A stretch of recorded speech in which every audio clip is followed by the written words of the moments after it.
If you're a podcast host, listen up, this one's for you. My name is Allie Jackson. I'm the host of Finding Mr. Height, a dating and relationship podcast that I've been doing for 4 years now, sharing my positive and practical approach to dating that's built on my own life experience. And I wanted to share another experience that I've had, my secret behind monetizing my show. It's called Red Circle, and I was just telling my colleague about how much I love their platform. With Red Circle, not only am I getting a seamless hosting experience, but I also love the support I receive in ad sales. It's not just typical ad sales either. It's targeted opportunities based on my show and my life. And the platform is super simple. You just set your preferences and Red Circle matches you with sponsors that align with your show. You can vet every opportunity and their platform gives you great analytics. More recently too, my Red Circle team has brought me opportunities outside of my podcast on social media to really augment the podcast partnerships, bring them full circle. I just can't recommend them enough. If you want to give it a try, go to redcircle.com to get your free trial. That's redcircle.com for a free trial.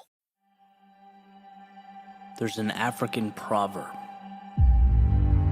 that states every morning a gazelle wakes up and knows it must outrun the fastest lion or it will be killed. And every morning in Africa, a lion wakes up and knows it must run faster than the slowest gazelle or it will starve. It doesn't matter whether you're a lion or a gazelle. When the sun comes up, you'd better be running. Because stagnation is losing. Because wishing is a sealed fate. Because immobility is regret. As David Goggins says, you are either getting better or you are getting worse. And in a world comprised of no finish lines, that really simplifies the picture, doesn't it? Because this has nothing to do with yesterday, or the self-defeating stories you used to tell yourself. It's about what reality can become. And the best news you'll ever hear is that the steps that brought you to right now, they are not the same steps that will carry you forward. Every single sunrise is a chance to chase down that which sets your soul on fire. Lion or gazelle, day or night, it is never too late to become what you have never been, to rewrite your story. Not for the doubters or the naysayers, but for you. See, they'll never get it. They'll never understand that your progress is your happiness, why you'd endure the depths of hell twice to be 5 seconds faster, a little better, to build a little higher. It's not nuance. It is survival. Woven into your DNA, and just as much a part of you as the heart in your chest. See, today is a currency, the most valuable entity you possess. Clay where dreams are molded, light that turns unknowns into outcomes, impossibles into stepping stones. It's why each step is so precious, because each one is a bridge to a part of you yet to be explored. See, Nietzsche said it best, one must still have chaos in oneself to give birth to a dancing star. It is why we build these metaphorical arenas, because without them, there are no dragons to slay, there are no mountains to climb or armies to conquer. It is from chaos that order is born. Every crack of the sword brings understanding. When the sun comes up, there is no wishing for a better world. There is creating in yourself the one who will make it better. The one who will lead himself and others, who will find amidst the horizon the existence of a world within.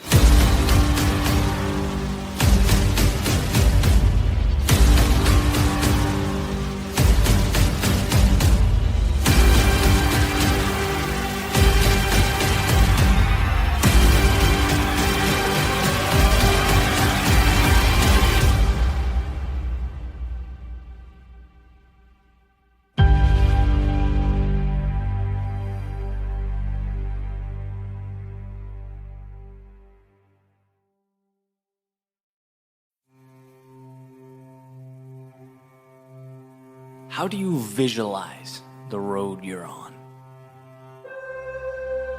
With its twists and turns, smooth terrain, rough terrain, straightaways, hills, what does it all mean? Do you find it odd that it gets more challenging as you get closer to your destination, right? The further along you get, the more tension life puts between you and the finish line. Almost like the universe is adamant about weeding out those who think they can skate by. What is the difference between saying you want it and really wanting it? Perhaps it's a willingness to fight through a storm just for the opportunity to find calm and serenity in its center.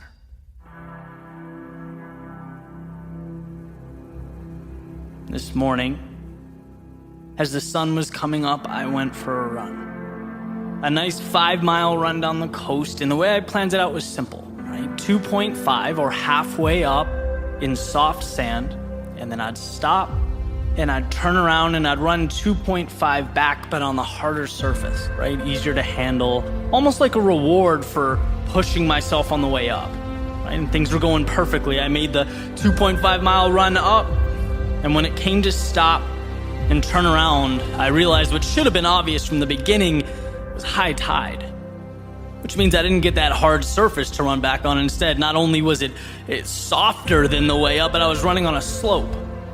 And that just threw my mind for a loop, right? I'm embarrassed to admit I was actually angry about it. You know, I pushed myself hard going up and wanted that breather.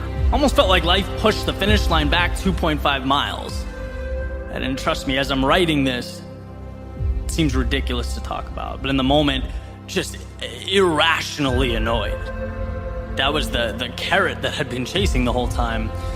So I begrudgingly, moved forward, kind of trying to figure out what to do, and ultimately just continued forward. And, the emotion subsided, and as usually happens, you pull yourself out of the weeds a little bit.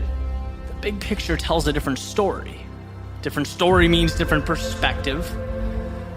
And that's what I came across, right? This idea or this question, well, why do we expect life to be flat ground?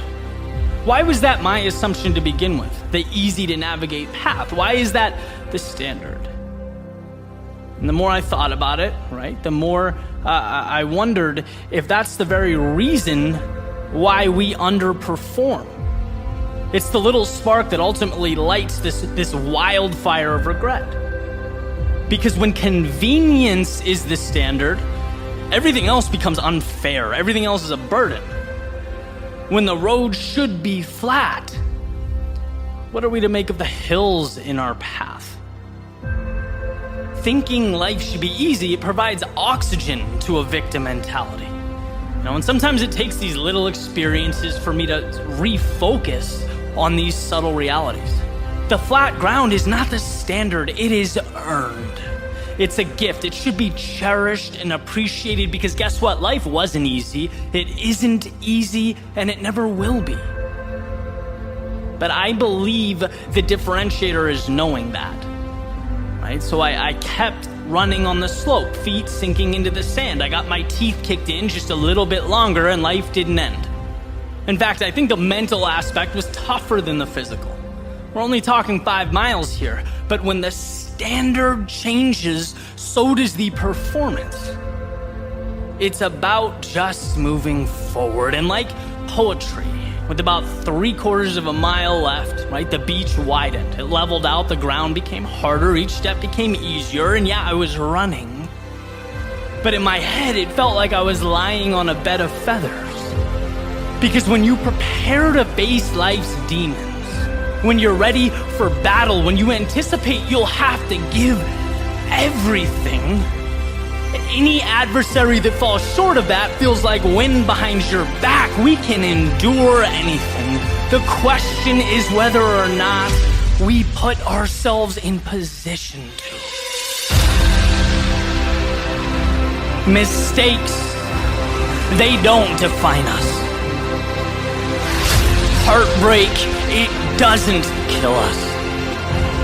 And criticism, it doesn't shape us.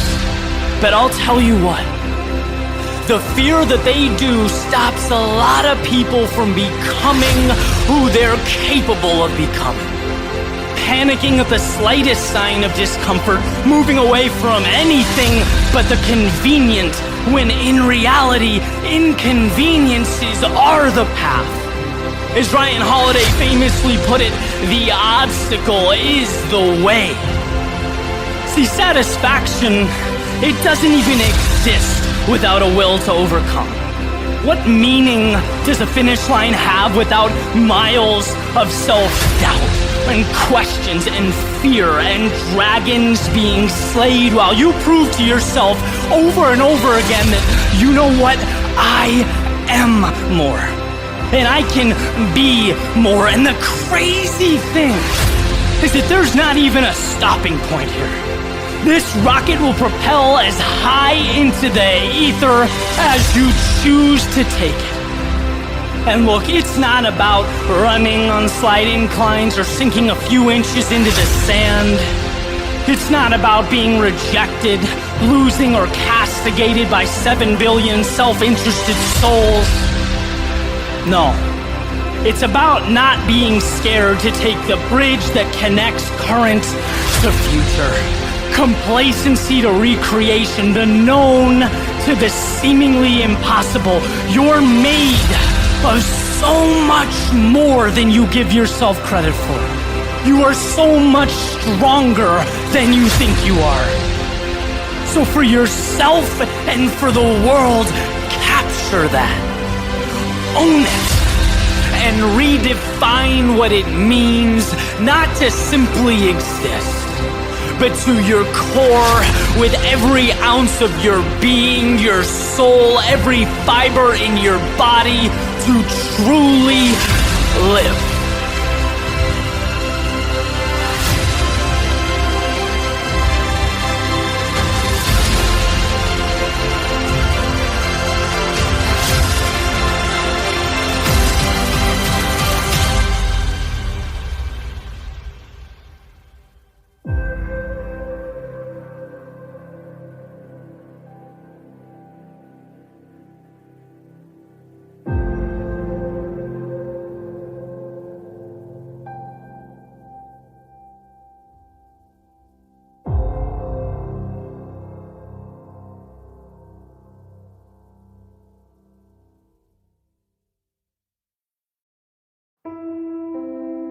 I was never a runner until one day in grade school, I got running shoes and decided that I was. I never ran a successful business until I saw myself as an accomplished business owner. See, something I've realized through the years is that we are nothing more than the role we are playing. And every day we are auditioning for a part. I'll never forget years back listening to some actors doing a Q&A session. And a film student asked one of them for some strategies and approaches to getting into character. And one of the actors who volunteers to answer, he looks down at his feet, looks back up and says, "It all starts with the shoes that we wear." Because from the ground up, they define how we carry ourselves, how we feel. They allow us to embody a specific character and sort of move forward, taking on that persona. What he had just done was spell out the relationship between identity, the story that we've convinced ourselves we should live by, and the actions that we take. Our lives are defined by the metaphorical shoes we wear. You can only be what you believe you are, and you will never believe it until you own it, live it. Even though you haven't identified as something in the past, today is different. The script is new. Just like an actor is not confined to his previous role, why would you be confined to yesterday? That abstract idea we used to bundle up recent events and make them tangible, just so that they can act like an anchor. Oh, yesterday I couldn't complete my workout, so I'm not a runner. Yesterday I was shy at the conference, so I'm an introvert. Yesterday I failed my math test. I don't do math. Look, my question is that right? Is it you? Or are those simply the shoes that you've chosen to wear? The role you are playing, because it never fails. If that's how you think of yourself, that is positively the result you're going to get.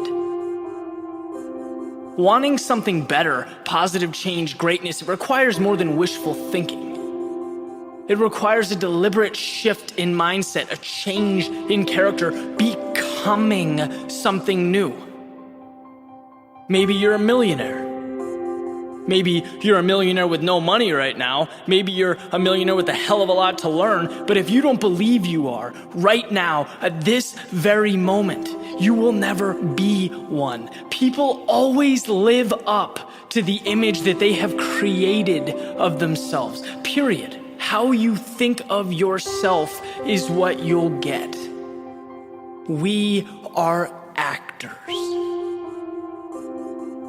The majority of us playing the same role, the one we played yesterday and the day before and the day before. But if you could just convince yourself to be something new, to wear the shoes, to sing the song and dance the dance, you'll evolve.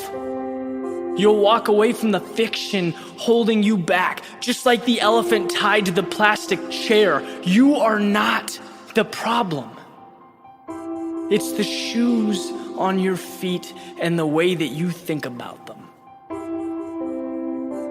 And I suspect that it's time for a new role.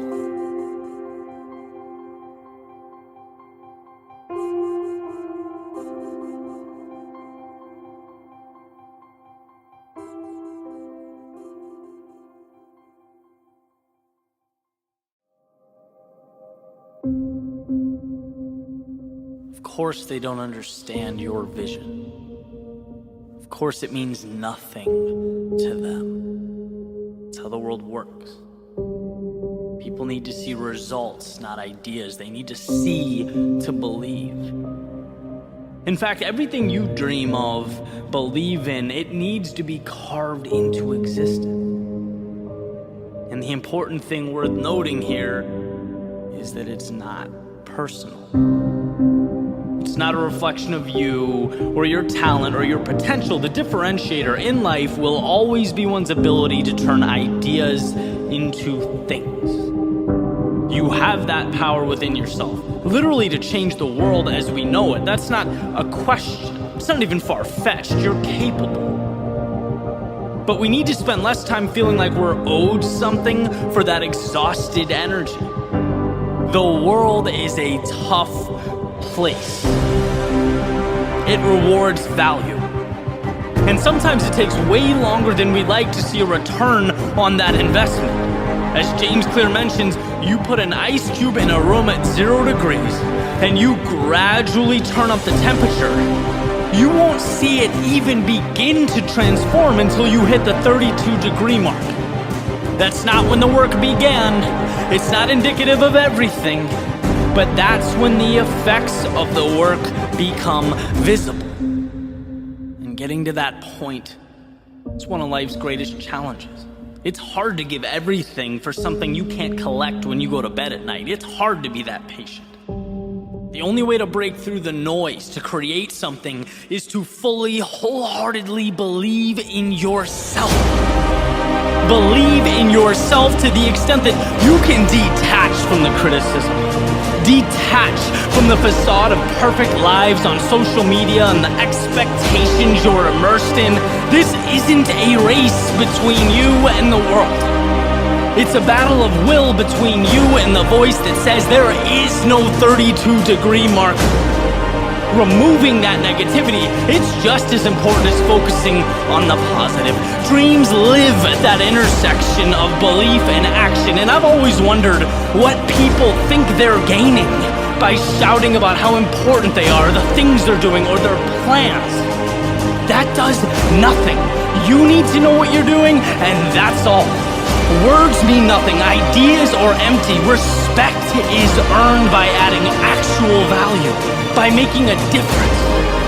So reallocate that energy into the gift you are giving to the people around you. That is a feat best accomplished with your mouth closed and your eyes open.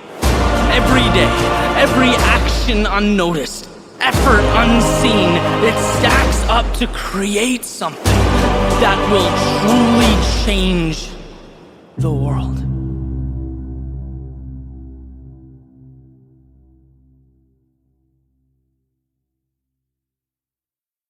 If you're a podcast host, listen up, this one's for you. My name is Allie Jackson. I'm the host of Finding Mr. Height, a dating and relationship podcast that I've been doing for 4 years now, sharing my positive and practical approach to dating that's built on my own life experience. And I wanted to share another experience that I've had, my secret behind monetizing my show. It's called Red Circle, and I was just telling my colleague about how much I love their platform. With Red Circle, not only am I getting a seamless hosting experience, but I also love the support I receive in ad sales. It's not just typical ad sales either. It's targeted opportunities based on my show and my life. And the platform is super simple. You just set your preferences and Red Circle matches you with sponsors that align with your show. You can vet every opportunity and their platform gives you great analytics. More recently too, my Red Circle team has brought me opportunities outside of my podcast on social media to really augment the podcast partnerships, bring them full circle. I just can't recommend them enough. If you want to give it a try, go to redcircle.com to get your free trial. That's redcircle.com for a free trial.